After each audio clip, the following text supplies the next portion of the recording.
gentlemen, welcome to a historic night.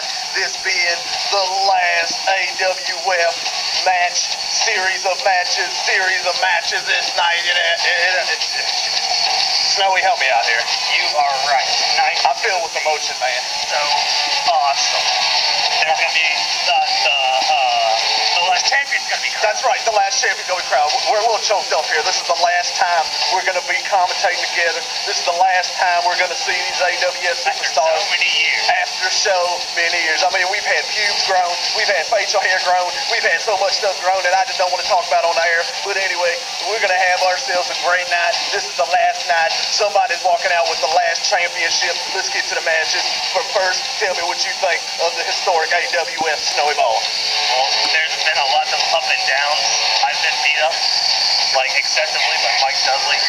Mike Dudley has been beat up by other people, like our own icon, Hardcore Phil. That's right, Hardcore Phil. Psycho Sean.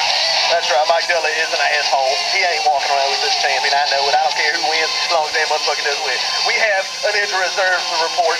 Psycho Sean cannot compete tonight. The man is hurt. We'll try to pencil him in later. But anyway, let's go to the matches. God bless you, AWF.